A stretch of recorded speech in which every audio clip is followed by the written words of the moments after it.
Welcome to our Fashion and the Environment webinar. Welcome to any new faces and also those returning again. It's great to have you all here. My name is Charlene McKeown and I'm from Keep Northern Ireland Beautiful, and I'm the Environmental Education Manager, managing projects such as Eco Schools, and I'm hosting the event today, which is funded by the Department of Agriculture, Environment and Rural Affairs.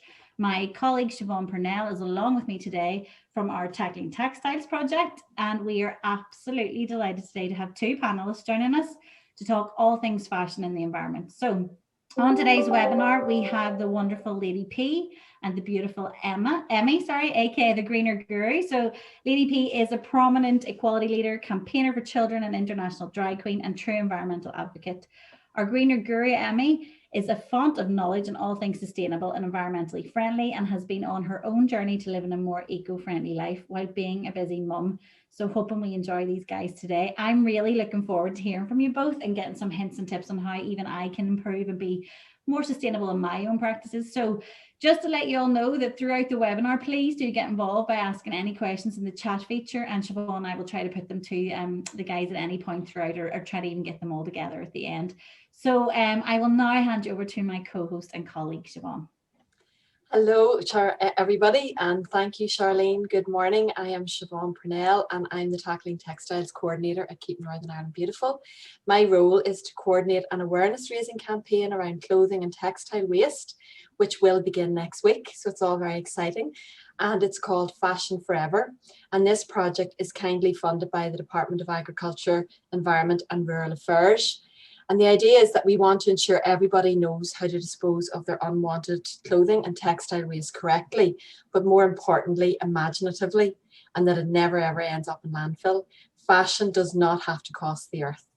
Well, that's enough from me. And as Charlene said, we're both really looking forward to hearing from Lady P and the Greener Guru.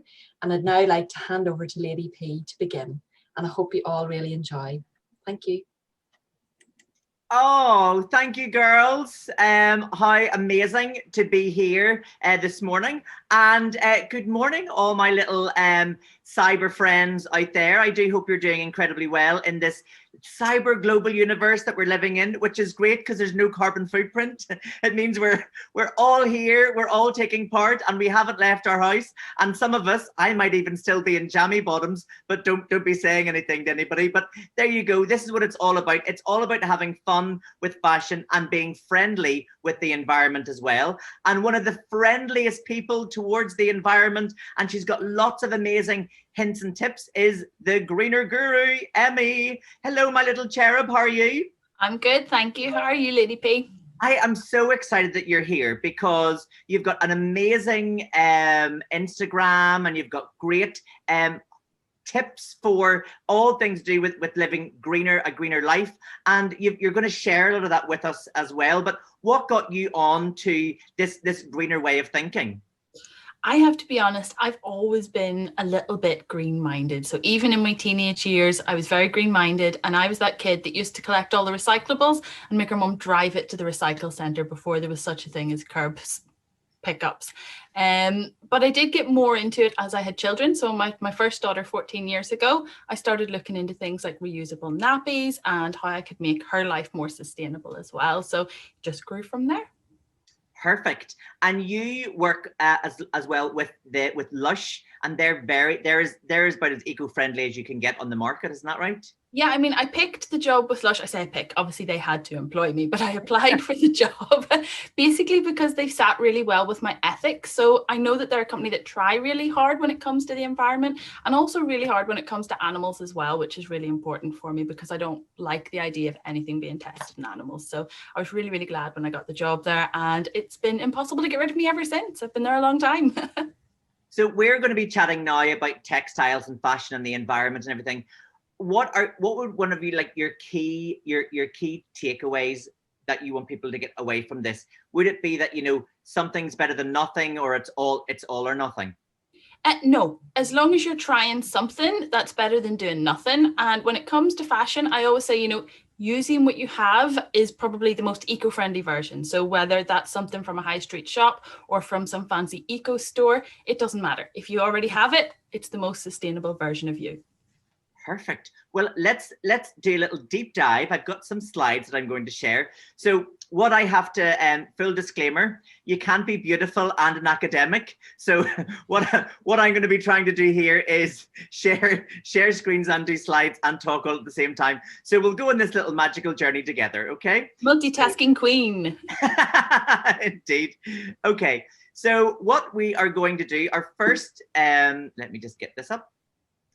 So here are lots of clothes, and, you know, fashion is, there's just so much of it, and we're so consumed by the amount of fashion that we are sent. Should it be virtually or online, or, you know, just go into the shop and buying things in the sale that we never actually use? So what would you sort of say about the fashion industry? How should we tailor the fashion industry, or ask from the sort of the leaders of the fashion industry to try to make things a little bit more eco-friendly? I mean, they need to slow down, don't they? Because there used to be, you know, at the time of our parents, our grandparents, you had 4 seasons a year: spring, summer, autumn, and winter. Now we have 52 drops of clothing a year, and that makes it impossible for even the biggest fashionistas out there to keep up with fashion, because it changes so constantly. And there's some brands out there that are dropping up to 1,000 pieces a week on their website. I mean, how can you ever contend with that? So slow down, pick a few key pieces. Don't be releasing so much to us. Yeah, indeed. And also, one of my favorite things that I really drive home about is having a sense of style over fashion. If you have your own sense of style, you don't have to worry about bucking trends as well. So the fashions, you know, it doesn't have to cost the earth. And the thing is, if you have some really nice, good pieces, then you have them for the rest of your life, and you can keep them for the rest of your life. So the environmental footprint on all of our clothes, how do you think that is affecting the world? I mean, the environmental footprint on clothes is so vast. It's not just the transport that it takes to get to us. It's things like the chemicals used to grow the actual fabrics, or the process of colouring the fabrics. And this can also not just pollute the air, but also pollute the water in the areas where the fashion's being made. So it has a really vast impact on the people that are making our clothes and the people that live near the factories that are making our clothes, as well as a global sense of increasing air pollution and global emissions. So it's definitely something we need to slow down in order to minimize the impact that we're having on the earth around us. Indeed. And then things like when you sometimes when you think you're doing well and you buy like organic clothing, but an organic piece of clothing that has been mass produced somewhere on the other side of the planet, there's still a large footprint that is being put onto the planet, because it is being mass produced. And like you're saying, chemicals, it's being flown around the world. What is it? 200 or 2,700 liters of water to make one cotton t-shirt. You know, so you think that amount that you need, if 52 drops a year of fashion, 1,000 pieces of fashion going up every single week. So we're getting really overwhelmed with the amount of fashion that there is out there, and we don't need that amount of fashion, because simply we can just look after what we have. And definitely. The thing is, yeah, it doesn't need to cost an awful lot of money. And I think that's where sometimes people make the mistake, is they mass buy so much that then the consumers or the retailers think that they have to keep up with the demand. I think as consumers, we almost have to take a slight step back in our consumption. Absolutely, definitely. We have fallen into this trap where we see so much advertising coming into our email boxes from all the brands that we love, telling us, oh, we've got a new sale, we've got, you know, new products. And my first step, if you're trying to slow down your fashion consumption, is to say, sign off from those emails, you know, unsubscribe, because you can still go and get something when you need it. Obviously, I'm not going to say don't buy stuff when you need them, but you don't want that extra temptation to just go buy stuff because it's cheaper. Because right now we have 30 billion pounds worth of clothes hanging in our wardrobes with the tags still on. And that's just insane. Because think of what else we could have spent that money on. We could have spent that money on, you know, an actual experience. Maybe we could have went somewhere, we could have went to the cinema with our friends, or we could have, you know, maybe saved it up and bought ourselves something a bit bigger, or that we would have appreciated a little bit more than the unworn item hanging in our wardrobe. And the sooner we start to realize that it isn't necessarily going to make us feel better buying loads of clothes. It's that instant gratification is wonderful, but long term, the shine of clothes wears off really quickly. People now think that when they've worn an item 7 times that it's old, and that's all down to the 52 drops of fashion a year. It's not obtainable. So if imagine 30 billion pounds of clothes hanging in a wardrobe, if that was monetized and all of those garments that are hanging in a clothes, that went into a pot of money, and that went around impoverished parts of the world to try to put wells in and cultivate land. Imagine how much good I know $30 billion would do elsewhere than hanging in someone's wardrobe. So, you know, like Wembley Stadium and, you know, like music concert stadiums and everything like that, 30 billion is the equivalent of 400 stadiums. So if you can imagine what one stadium looks like, imagine 400 of those, and that's what's hanging in people's wardrobes, and how much good it could do if it was sent somewhere else. So, like, what do you think would be a top tip, apart from deleting, like taking yourself off the app? What could we do? Should we write to the companies and be like, do you know what, you're doing too much? Should we write to MPs? Should we speak? What way can we get our voices heard? Feedback is really important, and obviously we can give feedback to loads of different people as well. So you can feedback to your favorite companies and you can say, hey, I really love your clothes, I love your style, but could you maybe make it a bit more ethical, and give them some ideas that maybe you have.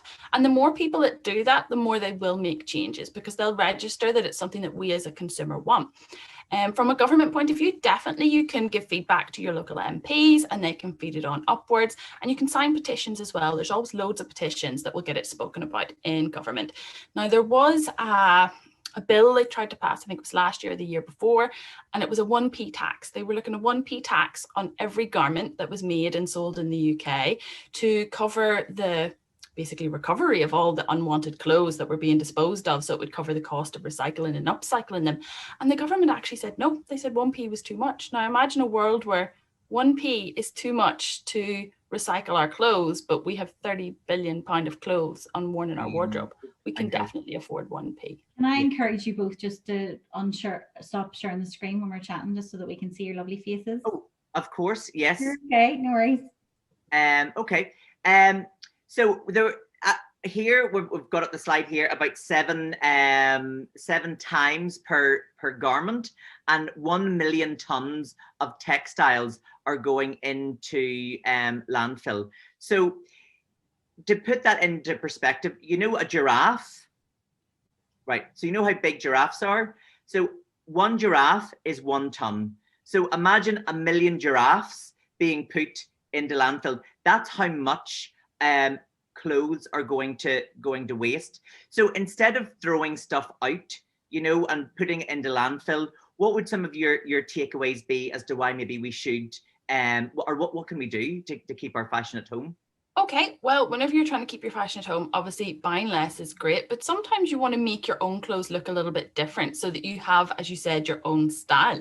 There is nothing stopping you adding on patches or maybe even embroidering on into your own textiles. So my daughter, she really loves bees, and a couple of years ago at the Sustainable Market in Portadown, they had someone there to embroider creatures onto your textiles. So she brought a plain dress and asked them to embroider a bee. So she now has a bee on her little dress that she thinks is absolutely beautiful. And that makes a plain denim pinafore look very different to somebody else's plain denim pinafore. So don't be afraid to accessorize, add buttons, sew on ribbons, anything that makes it more you. That's how we can make things more customed. Also, I would say that a lot of this waste that is ending up in landfill, it isn't necessarily your fault. If you buy stuff online, now this is something a lot of people don't realize, and it doesn't fit, and we are a nation of online shoppers, especially with the pandemic. If you send it back, 51% of the clothing that is sent back will never ever make it to be resold. And that's because it's cheaper for the fashion outlets to dispose of that item of clothing than it is to check if that item is suitable for resale. And that is just ludicrous. Clothes should not be so disposable when they're completely wearable. So completely. And also the thing is, when you're buying stuff online and you get sucked in by these images. And so, for example, me in an orange dress standing like this, it's the same picture repeated 4 times and it's 4 different colors. That's not what the dress is going to, it's $2.99 for this gorgeous evening dress. That's never what's going to turn up. So a lot of people get sucked in by really beautiful pictures and a cheap price. And by the time it gets to them, it's not what the picture looks like, and it's not there. And also, polyester is actually plastic. So if we're throwing the stuff out, then it's going into landfills. And yes, it's a piece of clothing, but polyester is actually plastic, and it's not going to degrade in the same way that cottonwood or wool or something like that. And what would your takeaway be for 7 items of clothing? This blows my mind. Okay, so I have been wearing the same clothes for years, and I accessorize them. And I'm going to show you some photographs as well of how I accessorize and do all different things.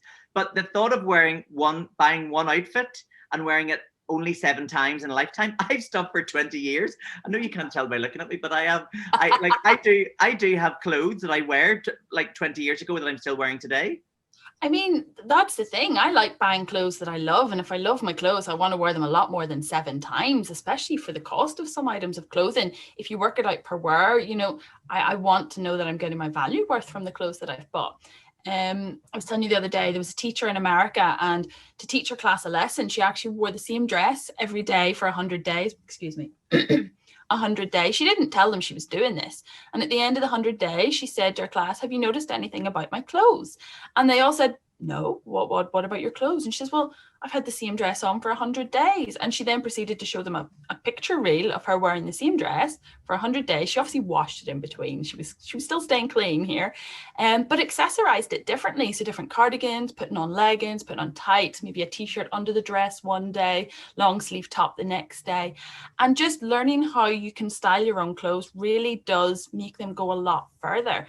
Because if you can make that dress look different over 100 days to the point that people that are seeing you every day haven't even noticed you're still wearing it, then that is a really great buy. So also an interesting fact as well is that as human beings, we just scan each other. So it's funny because I used to work in makeup for years, and everybody always goes, "Oh my goodness, I'm really embarrassed. You're probably looking at my makeup." And I'm going, I'm just, no.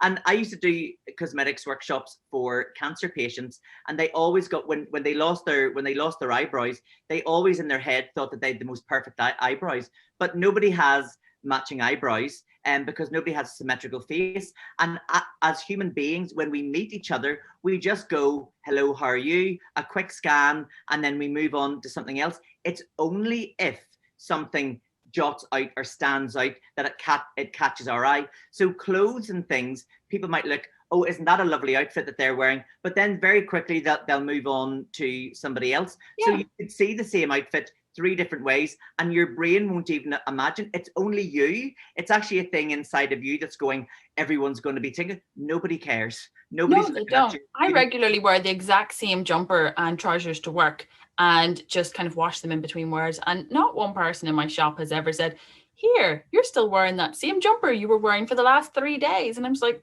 I consider it my uniform because I'm in work. I don't want to buy clothes just to work in. I'll just repeat wear. Outfit repeating is going to be a thing. And what I'd love to touch on about that is how to clean your clothes without sticking one top in a washing machine. But we're going to come to that slide in a wee second. I'm going to share screen again and bring up another slide. So we've touched on. Oh crikey! Hold on a wee second.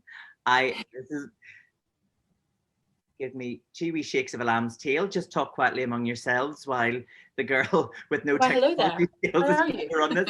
Okay, so we've talked about how products have come from all around the world. So is it easy to buy clothes within a 7-mile radius of where you live?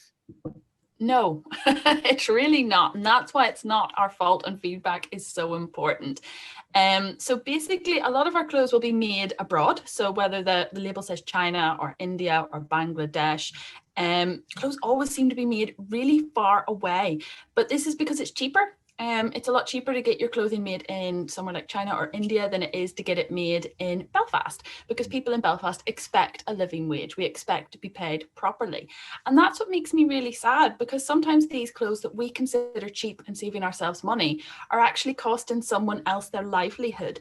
And they're working for really low pay in really sometimes unsanitary conditions that aren't safe for them.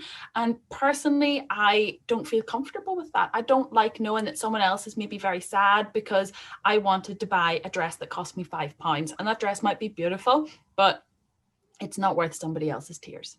No, indeed. And also sometimes we don't realize that the conditions that some of the work, I'm not saying that they all are, but some of them maybe we wouldn't allow our own family members to work in conditions such as some that are making our wonderful clothes. Okay, so we're reusing, repairing, and the great news is that there are lots of fun things that we can do. So we're going to talk for a little bit on the different things that we can do in reusing. So you've tipped on and repairing on the bees and things like that there. So pre-loved clothes. A lot of people have this idea about pre-loved clothes and charity shop clothes and things like that.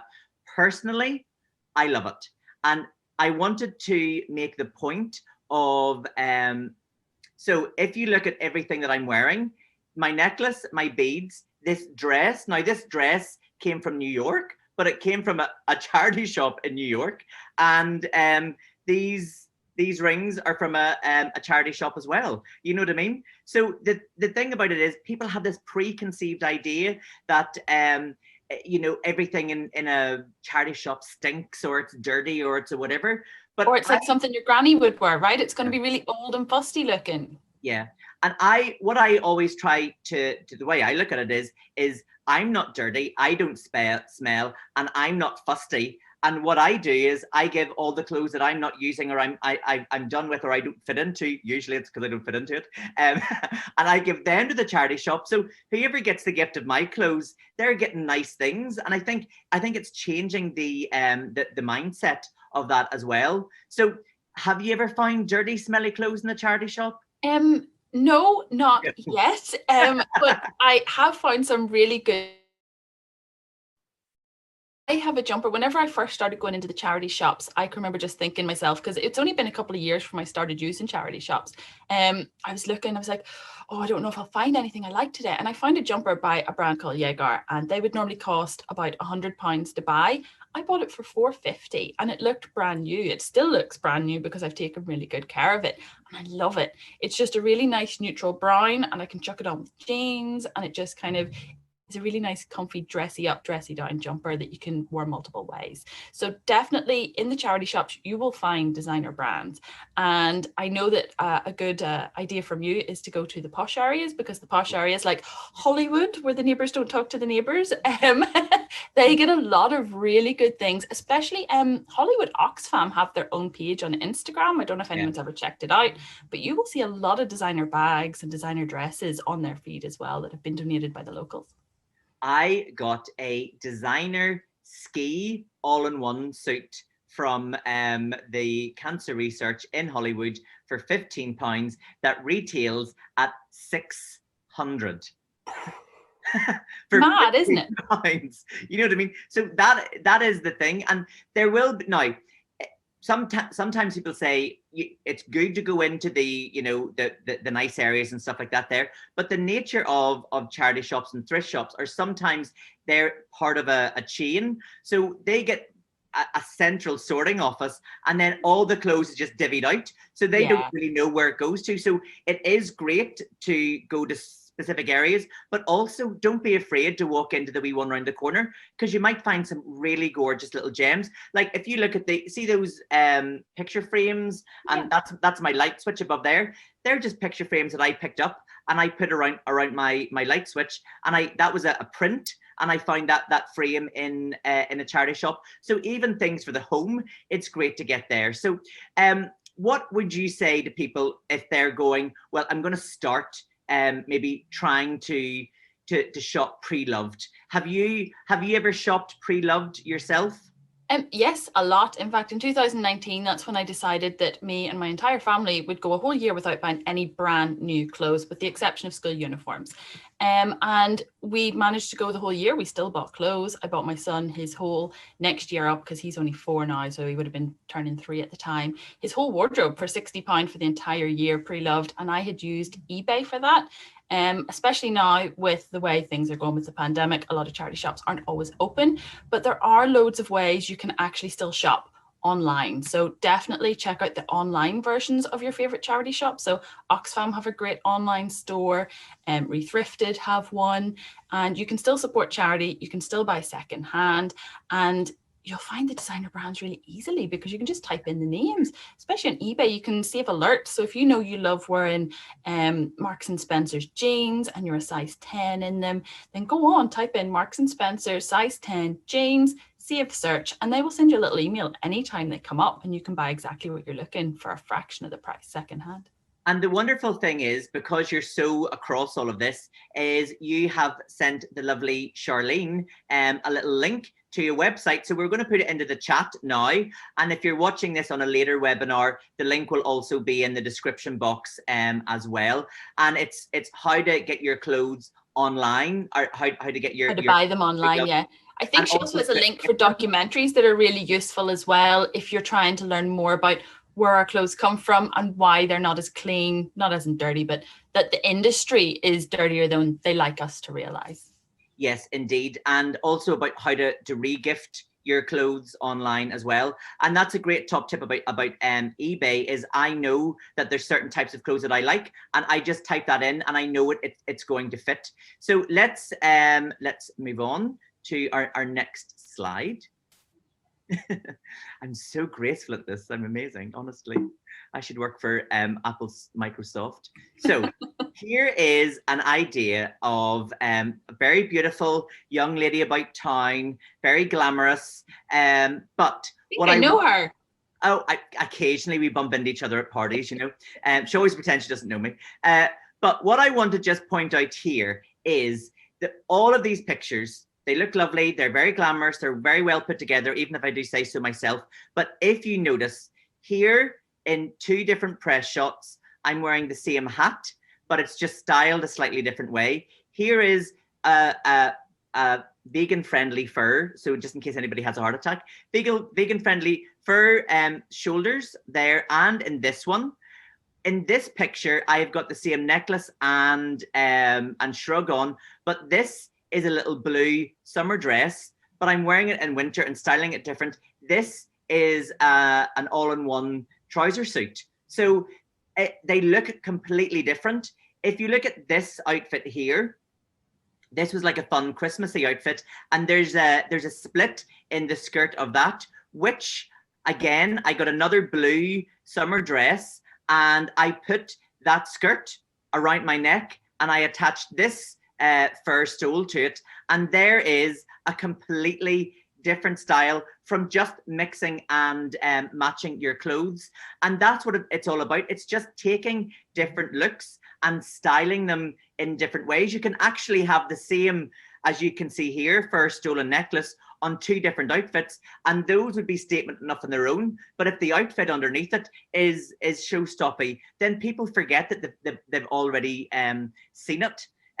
So accessories definitely make a big difference. There's a lot of celebrities now are actually happily re-wearing the same designer dresses down the red carpet to multiple events, because they're realizing that they are there as an influencer as well as an actor or a singer, and that by showing us that they're happy to wear their clothes over and over again, it makes it more acceptable for the everyday person to wear theirs over and over again too. Indeed. And also I have a red carpet dress that was £1,500. Now, it was gifted to me by the shop, but you know that I'm going to get my wear out of that. And then whenever I can't wear it, I'm taking the beads off and putting it on a cushion. That's right. So what we're going to do here is we are talking about reusing, repairing, and reimagining. So what I like to say is tweaking your chic. So if you tweak your chic, there's loads of really fun things here that you can do. So for example, if you look at this blue one shoulder dress, believe it or not, this actually was the skirt to a full-length evening dress. I had it made. I didn't like it at all. It was too old-fashioned up the top, and they hadn't just quite got the vision. It's very difficult when you're trying to get clothes made and getting people on your page. So rather than me not use it and the fabric be lovely, I took it to somebody else. I got it cut into one shoulder, and I used the front and back of the dress as two matching cushions, and the sleeves were actually bolster cushions that actually go with it, and people always come in, but it's literally just the two front and back of a dress sewn together as cushions. And there's loads of great things to save you throwing out your clothes. There's loads of great things that we can do with our actual clothes. I mean, one thing I would also say is if you have something that you really loved wearing and it has a great print on it, don't necessarily throw that out straight away, because if you then have a pair of jeans that have a rip in it, you can do what's called visible mending, and you can put that pretty fabric that you loved off that damaged top behind the rip, and you can have it stitched on so that then becomes a feature of your ripped jeans, as opposed to the rip being a flaw on the jeans. And I think there was a tutorial on the Eco Schools Instagram this week on how to change old t-shirts into tote bags, which would be really useful if you needed something to go to the shop with, and definitely a really simple way to upcycle them. But you can do loads of stuff. You could turn them into dog toys. There's so many tutorials online for how to use your clothes otherwise. Yeah, and like as I was just saying there, like see cushion covers. If you've got nice material, you can make funky cushions. Also, I'm going to share screen again here because I love this, and it's such a classic. Turning old jeans into shorts. You know, if you turning your old jeans into shorts. This I want to just point out as well. This was a full length, just silver dress. I cut up the front and put a wee bit of a split in it, and it had two spaghetti straps. All I did was get two pieces of material, and I got these little things from a fabric shop. Embellishments. Yeah, you see, I go to people to get it done for me. I don't know the technical terms. So these little embellishments, they then went over the top to cover the stitching. And then all of a sudden I had a Grecian dress that the silver dress was £1 in a charity shop. The fabric was something like a couple of pence for 2 meters of it. It was in sale. And the embellishments was the most expensive thing at £1.99 a piece. You know, so but that's the thing with charity shop stuff. Yeah. You don't have to be afraid to upcycle it because you haven't spent a fortune. So you're not going to ruin your most expensive item of clothing. You can go in and get something really plain, and as you can see, make something really quite special out of it. This dress, just incidentally, this dress here, I'm at Ascot over in the UK, and the skirt and everything was so lovely, but it didn't fit my shape. But I knew that I would be able to do something with it. So I bought the dress anyway, and it was from TK Maxx. And I took it to a seamstress. And what she was able to do was open up the back and reconfigure it. So I actually was able to get it to fit me rather than me try to fit the clothes. Because I think that's sometimes a mistake as well. We go, I'm going to buy a size 10 knowing you're a 14 and going, well, I'm going to squeeze into it. And if you dress to your shape, you're always going to look so much better as well. So what we'll do is we'll move on to our next slide. So this is one of the things that I'm quite passionate about, is how we look after our clothes, take care of our clothes, and store our clothes to keep the longevity going. So have you any top tips around this idea? I mean, a lot of our impact from our fashion actually comes from how we look after and wash our clothes. So even if you're not necessarily buying the most eco-friendly option because budget restraints or anything like that, you can make a difference here. I would say don't overwash your clothes. A lot of people have this bad habit. They wear a t-shirt and they think, I'm just going to chuck it straight in the wash, or a jumper and chuck it straight in the wash. But if you're wearing a jumper and you have a t-shirt underneath it, there's no reason that jumper needs washed straight away, even if the t-shirt maybe does. So I would always say, use the common sense test of have a look at your jumper or t-shirt and have a smell of it. Does it really need to go in the wash? Do these jeans look okay? Could I wear them for another day? So don't overwash is simple. It's really simple, and your mum will thank you for it because she doesn't want to wash every item of clothing every week. It's a lot of extra work for her. When you're drying it, if you can avoid the tumble dryer, that's great. Obviously in the winter months, large families sometimes need them, but if you can hang it up in the line or offer to help your parents hang things out on the air, then that definitely helps to reduce the environmental impact as well. And it also stops your clothes wearing away as quickly, because I don't know if you've ever seen inside the lint drawer of your tumble dryer, but there's loads of fabric and that's all come off your clothes. So if it's coming off your clothes are degrading in quality. So yeah, definitely things like that are super simple. Indeed. And the more you wash your clothes, the more the color fades in them as well. And also remember, you need to look at your clothes and go, am I putting this in the wash because I'm too lazy to hang it up? Or my mum has asked me to tidy my room, and if I just shove everything into the laundry basket, then I don't have to hang it up. That's so true. Yeah. My laundry basket fills up really quickly when my kids have to tidy their rooms. And the other thing about it as well is Febreze is a great thing. I remember years and years ago when people smoked indoors and people smoked in bars and things like that, you would come out and you would and everything needed to be washed. And as you say, if you throw a cardigan over a blouse, over a t-shirt, over a jumper or something like that there, you know, you don't necessarily need to wash that jumper just because it's been on your skin for a couple of hours, you know. Yeah. And it's the same thing, even if you're wearing like a shirt or a blouse and you wear it and you've sat around the house and you haven't really done very much, then you don't, if it's not smelly and it's not dirty and you've not dropped your dinner down the front, you can hang it back up again, give it a wee spritz. Nice wee body spray or perfume and you're sorted for the next day. But also, just when you said about fading clothes, there's also brands like Dylon where they do the fabric dyes, and you can refresh a whole load of clothing basically doing that. So if all your blacks are looking a bit grey, ask, can you put them all in the washing machine with some Dylon, and they'll all come out black again. So they're almost as if they're brand new. So I want to give one of my favorite top tips whenever it comes to drying shirts, jumpers, because I have to be totally honest. I could not, hand on heart, I cannot tell you the last time I ironed anything. I iron nothing, right? But what I do is when I take something out of the washing machine, I first of all, there is only me, right? So I am not putting one top in at a time. I wait until I have a full load. That's another really important thing. Wait until you've got a full load. Obviously, if you have a family, you could probably have a full load every 23 hours. Mine might be 2 weeks. So I might not do a wash for 2 weeks. Now I'm not running around stinking. It's just, it takes me that amount of time to fill the laundry. But if I'm taking out a jumper or a shirt or something like that, I shake the shirt and I put the collar up. I stick it on a hanger, and I have a bar in the house, and I actually hang it up, and it air dries, and it air dries flat and creaseless. Yeah. And the same thing with trousers and jeans. Sometimes if something has got bundled up, I may have to get the iron out because I'm not washing it up again to get the creases out. Yeah. But if you are like a student or anything like that, then hang up your clothes with a little bit of space in between them, let them air dry, and you don't have to worry about ironing them. I always remember my mum making me shake all the clothes really well before we hung them up on the line outside as well. Yeah. So. Oh, listen, it's the way forward. Well, actually, it's the way back. Going back to yesterday, and also tumble drying stuff. Again, it shrinks everything. If you've got nice prints and stuff like that there, especially if you've got like one of those like funky band t-shirts, you stick that in. It does. It destroys a lot of clothes.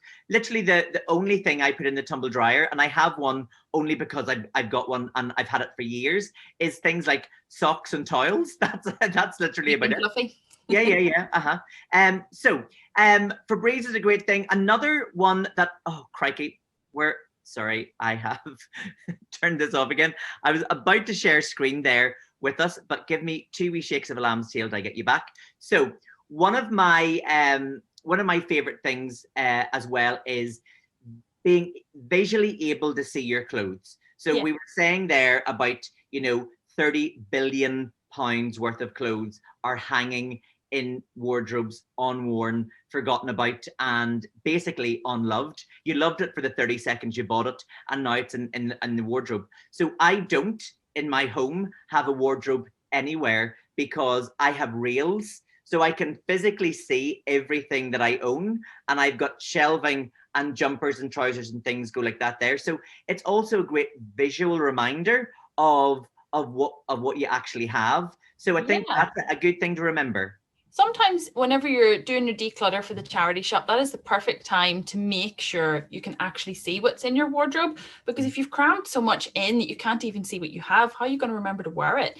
And they say that the average person in the UK and Ireland has a third of their wardrobe that they haven't even worn in the last year. And most of that is because they've forgotten it's there. So I definitely think if you don't wear it and you haven't worn it in a long time and you don't intend on wearing it again, or you've outgrown it, do donate it to a charity shop. And even while the charity shops are closed at the minute, there are ways to donate them online. And even if your clothes are ripped or damaged and that's why you're not wearing it and you can't really donate it to the charity shop to sell, I'm going to tell you a secret. Put it in a bag and label that bag rags and wait until the bag is full. And when you do your next charity donation to Oxfam or somewhere like that, bring the rag bag and say to them, can you take a bag for the rag man? And they will nearly always say yes, because the charity gets some money for that as well.